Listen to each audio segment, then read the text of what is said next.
Good afternoon, everybody. It is a privilege to be here. I'm Andrew Ross Sorkin, we're really the pre-show for the show that's going to begin in just a little bit with President Trump. But we have two esteemed governors here. Uniquely, by the way, two governors whose parents were governors. We'll get into that in just a moment. We're going to have a conversation about the state of America, politics, and the state of states. That are almost petri dishes, experiments throughout the United States for how to do business. And I think we're learning a lot, and we will learn a lot from both of them throughout the next half hour. Sarah Huckabee Sanders is here. She's the governor of Arkansas, as I mentioned. We were talking about parents before. She's the daughter of Mike Huckabee, who was the governor from 1996 to 2007. You may also know her as the Trump White House press secretary, 2017 to 2019. She's also, I should say, the first woman to serve as governor of Arkansas. Andy Beshear is also here. He's the governor of Kentucky, son of former Kentucky Governor Steve Beshear, 2007 to 2015. And he served as Kentucky's Attorney General from 2016 to 2019. He's also the incoming chair of the DGA. I want to get to states, and we're gonna do the elevator pitch, and we're gonna talk about how you're thinking about investment from outside of the country and everything else. But I want to start just with politics of this moment, because we're going to hear from President Trump in just a little bit, and I think there's a lot of questions about what we're going to hear and what it means to be America first right now. And so I want to read you a quote from a CEO who I spoke with actually Monday night. A foreign CEO who said the following. I thought it was sort of a very provocative thought. He said, "We always liked and supported the idea of America as a leader. It is different if the framing is, as Trump says, America is the winner, because it means that there must be losers." And I'm curious how both of you, from a political perspective, given this moment that we're living in today and given the foreign investors that I imagine you hope are going to come to your state, think about that idea.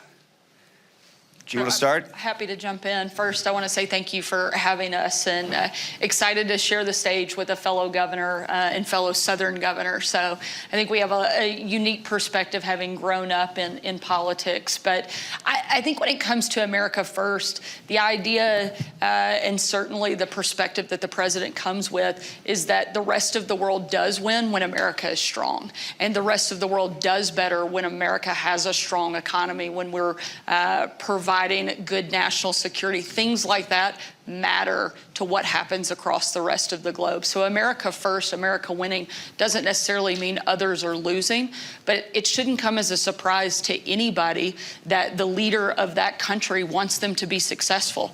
I'm the governor of Arkansas. I want Arkansas to win. I want Arkansas to do well, the same way I would imagine Governor Beshear wants Kentucky to do well. We are fighting to bring economic development, to bring investment, to succeed, to be at the top. And it should never be a negative for us to want to be at the top. And I think it's a good thing for the rest of the world when America as a country is strong. What do you think? Well, I think, and first of all, thank you to the World Economic Forum. First time Kentucky has ever been invited, and we are excited to be here and to introduce Kentucky on the world stage. I think whether this concept of American first is a good thing or a bad thing depends on how it's implemented. If it's implemented in a way that ensures that the American people have good jobs, quality health care, strong infrastructure, strong public safety, those are good things. But if it questions our alliances, especially our alliances with Europe that are critical to global stability, then it could be a concerning thing for the world, and the ultimate reliability and consistency that we need to do global business and ultimately live in as safe of a planet as we can. And so I think what we'll see as we go is there's always going to be some rhetoric, but exactly how it's implemented, what its implications are, and I think that's both what impact it'll have on the world and what impact it'll have on the American people. Because I think we'll talk about this more, but my belief, and we probably have slightly different ones, on why President Trump is president again, is that last group of movable voters had a gut check. and they believed that President Trump would make it a little easier to pay the bills at the end of the month. So do these policies raise prices, lower prices? I think that's a lot of what to watch as we move forward. Talking about what to watch, what is your expectation, of the possibility of tariffs and whether they are a negotiating tool or something else? I think certainly the president, look, I think one of the really important things to look at is this isn't his first time. He's now coming in having been president before, and he knows some of the tools that he has in his toolbox that he was able to use successfully. And we saw a really strong economy under President Donald Trump. We saw relationships across the globe, in many cases, strengthen. Even if they didn't always like the way he said it and the way he went about it, it's hard to argue that his policies weren't effective and didn't make our country stronger. And so I think it's one of those things that he will use as a tool in his toolbox, and something that he can use in leverage in negotiations. At the end of the day, he is the ultimate deal maker. And I think that it is something that he will use as he's going about trying to make sure America comes out as. Are you in the same camp? The only reason I mention this is there's another view, which is that it has to be a toll booth. And that there's a toll booth because when it comes to the budget and the deficit in the United States, that this may be a tool not just to negotiate with other countries, but a tool to collect revenue. Well, and parts of the administration just said that publicly. I think that when you look at this, these threatened tariffs aren't about trade imbalance. They're about leverage. Why? Because President Trump has been very clear that they're about leverage. But the impacts could go right to the reasons that he was elected, and could have some significant impact on that very quickly. So there's a threat of a 25% tariff on Canada. Well, that'll raise gas prices. There's a threat of a 25% tariff on Mexico. Well, that'll raise food prices. And when you look at the politics of inflation, what are the two things that Americans see? Well, first on every corner is gas prices, and then in the grocery store it is food prices. And so I think as the world watches, it's going to be important to know what the leverage being sought is, and not just following, say, a trade imbalance, but looking at what the objective is and whether or not there are any steps being taken or moving between the two countries to know whether that tariff is likely to come to be. If I could, one thing that I think that is really important in that conversation, particularly when you're looking at gas prices, and one of the things that the president has talked about a lot just in the last couple of days is unleashing American energy. And I think having that balance is what makes a big difference. We saw that in the first Trump administration. We actually were no longer dependent on others for our energy resources. One of the best ways that we can be competitive is not to depend on other people for our energy. One of my dad, and knowing that we probably steal a lot of good material from our parents, having watched them grow up in this business, one of the most important phrases I think my dad said is a country cannot be free if they cannot feed themselves, fuel themselves, and fight for themselves. And that's something that I think Donald Trump fundamentally understands, is that America cannot truly be free. We cannot truly be sovereign if we do not have the ability to fuel our own country, if we don't have our own energy,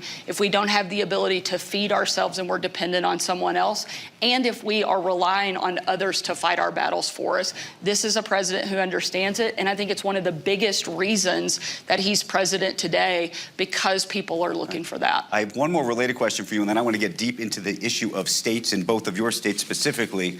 But given your relationship with President Trump, I think you can speak to this. There's so many business leaders here in this room who are watching us here today and online and elsewhere. This time feels different in that he's now surrounded by business executives, many from Silicon Valley. I'm thinking of Elon Musk, but you could look at that inauguration and some of them had better seats than his own cabinet members.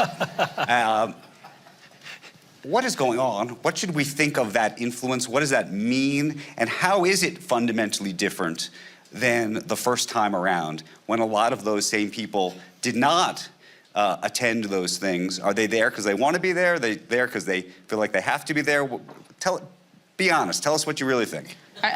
We probably have very different answers. That's why I'm curious. But certainly, I think there is a much greater optimism that exists this time around than it did in 2016. And being one of the first people to go into the White House right after the president took the oath of office, fast forward 8 years being in D.C. just a couple days ago for the inauguration, there is a very different feel. There is a sense of excitement that wasn't as widespread as what you're seeing right now.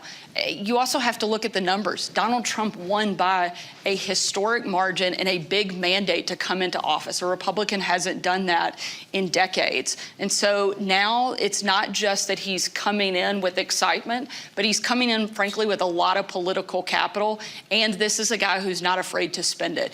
You're seeing him move at a pace that is unprecedented. And I think it's in large part because of that level of engagement that you're seeing from a lot of people who weren't at the table the first time around. I just want to push back on one thing. I don't disagree that there are people who are very excited about it. I think this idea of this wide margin is a different question. Yes, on a per state basis, but in terms of electoral votes, but in terms of actual the population, much narrower, which I think raises this larger question of just how polarized the U.S. really is. Yeah, and I know we don't have too many fact checks anymore, but I think basic math, when you look at the election, shows that yes, he won.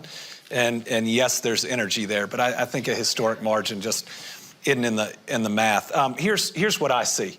I see a campaign run by Donald Trump, probably pretty smartly, attacking big tech, attacking in many ways, certainly attacking Facebook or Meta and so many others. And now you see all those executives, sitting in those really good seats, which is really interesting from the company perspective. But it's also really interesting from the candidate and now the president perspective. And I think that it's just one example of how the day-to-day may change significantly and how we'll all have to be watching. Okay, so here's the question about the day-to-day and the polarization. And that's where I wanted to go with this, because both of you are here selling the United States, but really selling your states. And there's a lot, and I want you to talk about what those selling points are in a moment. But there's a question about consistency, which is if the United States is going to be as polarized as it is at a federal level, if every 2 years or every 4 years, things may be flip-flopping back and forth and policies fundamentally change. By the way, you're dealing with it, or you may deal with it soon around EVs in your state, for example.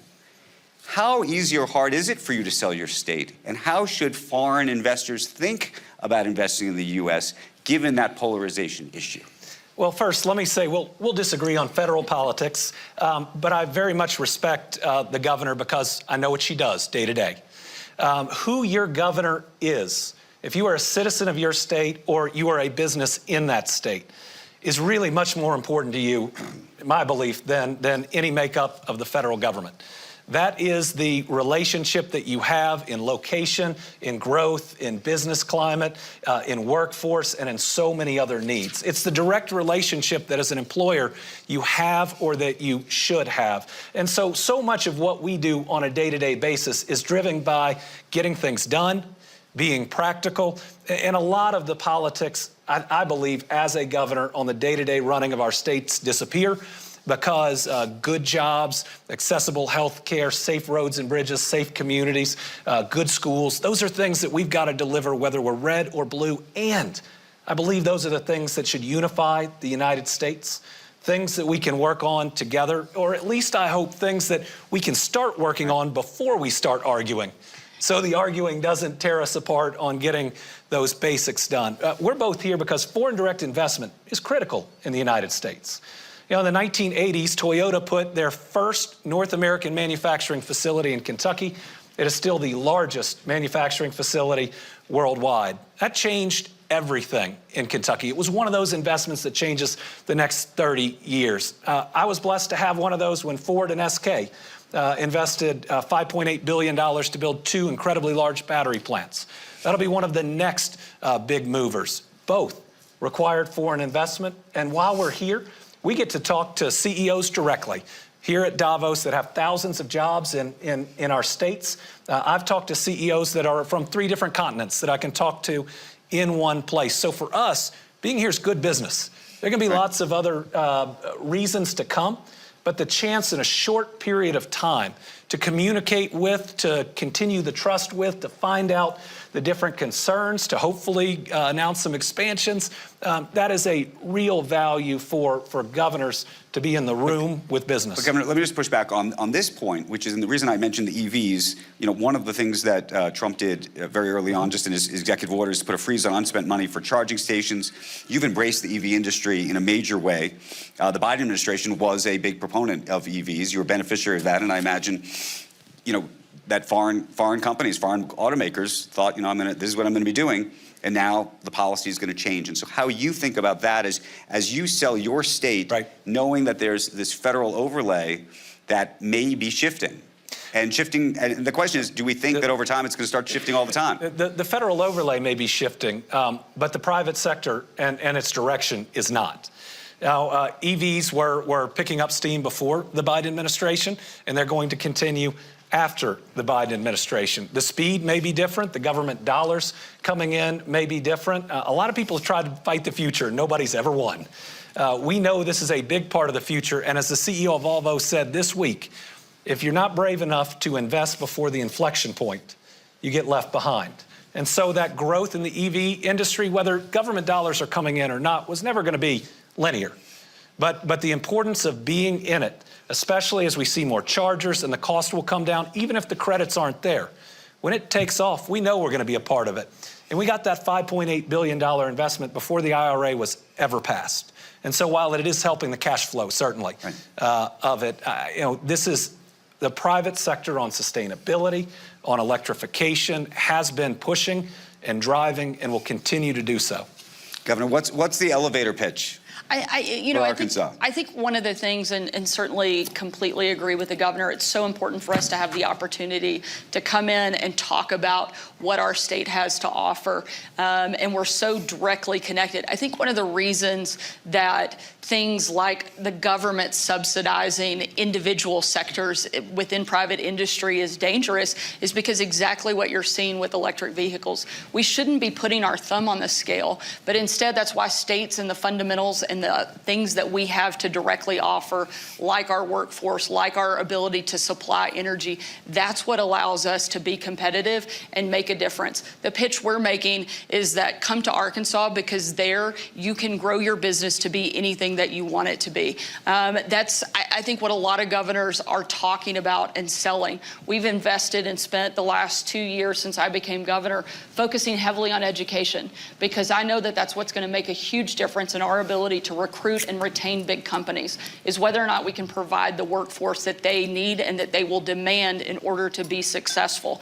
And we didn't just tinker with the system. Frankly, Arkansas continually ranks at the bottom when it comes to education. We've always been 48th, 49th, all the places that you don't want to be. That's where we found ourselves. And so we didn't just make a little bit of an adjustment. We put in transformational change so that we're now competing at the top. Arkansas is now #1 when adjusted for cost of living for teacher pay anywhere in the country. So we invested heavily in public education.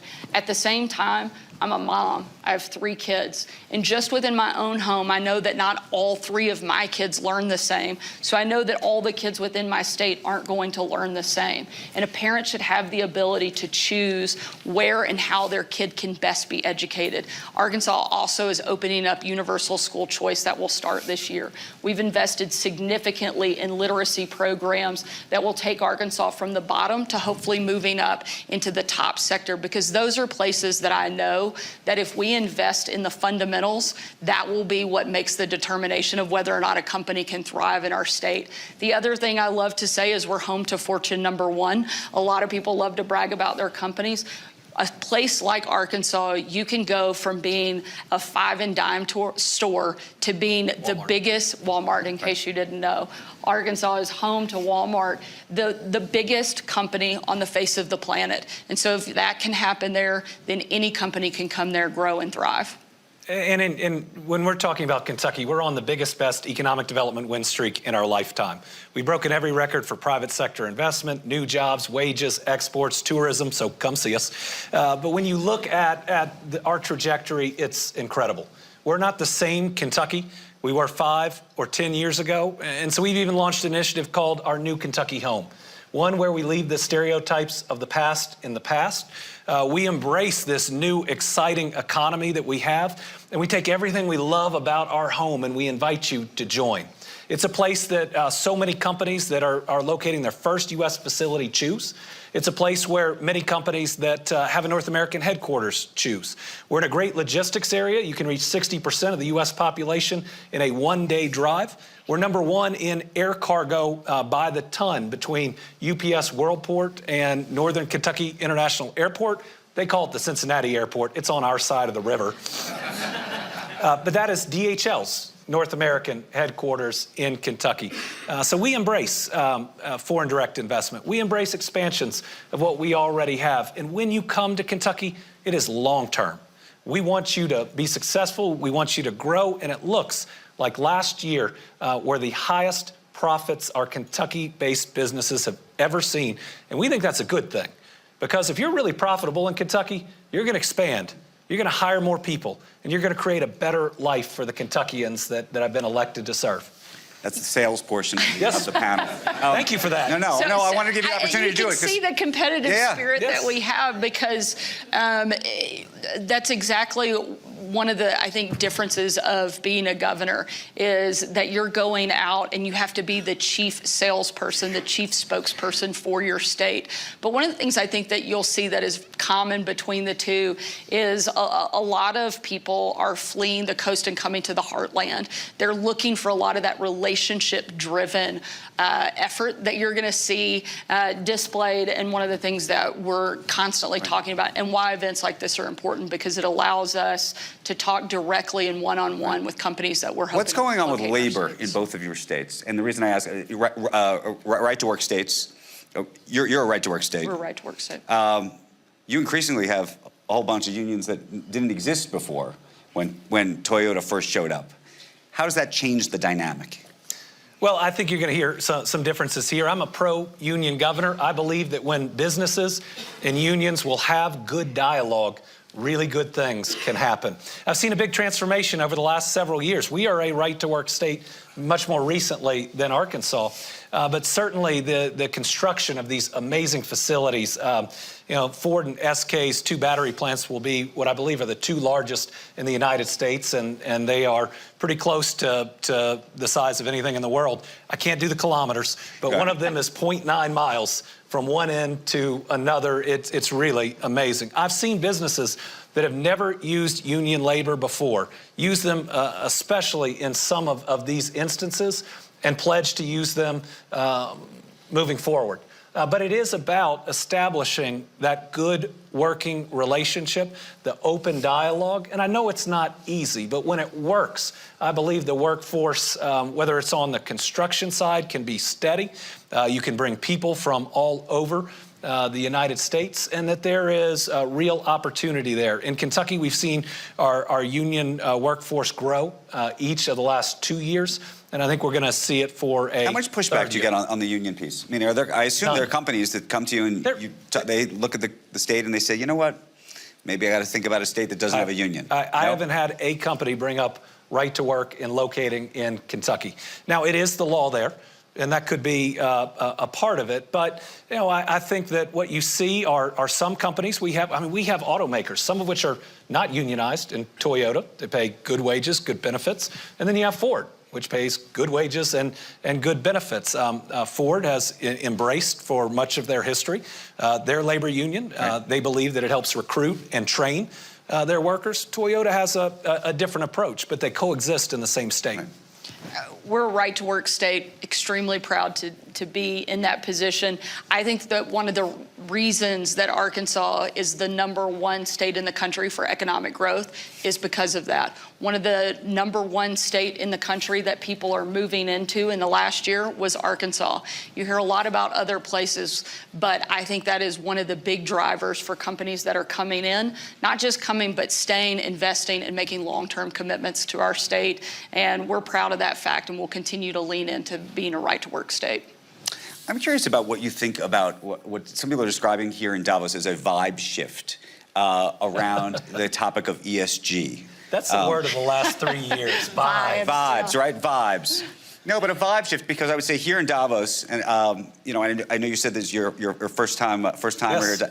The topic of ESG and companies that were pursuing efforts in that realm was topic A here every single year, and it feels like that is shifting in the United States, in part because of this election. And I'm curious how you think that's going to impact states and how they react to all of this. I think you've seen a huge shift away from that, from corporations, not just in the U.S., but everywhere. And I certainly think that is reflected here. At the end of the day, people want to know, can you deliver? Can you deliver on the products that you promise? Are you going to be able to perform at the level that they expect? Not whether or not you're checking some arbitrary boxes. And so I think it is a huge shift that we've seen over the course of the last several years. I think it's one of the reasons Donald Trump is president, because he wasn't afraid to call those things out. He wasn't afraid to go against some of the political correctness and do what he felt was right. So what's going to happen in your state? For example, I mean, DEI is something, you know, on a federal level, it was just an executive order to get rid of it. Well, two very different things. But relates to the... I've always believed that the private sector is private. And if you believe it helps your business to have a diverse workforce, and you want to put in policies that help attract that diverse workforce, well, again, you're part of the private sector. If you believe it helps you, then the state that you're working with should support you. I believe that sustainability was being driven by the private sector before the Biden administration. It may have had a bump during it, but it's continuing after. Every Kentucky employer that I've met with here has talked to me about sustainability, has said it is still one of their goals. Why? Because their downstream customer demands it, because their ultimate parent company demands it. And for me, if you're a Kentucky business, I'm not ideological about it.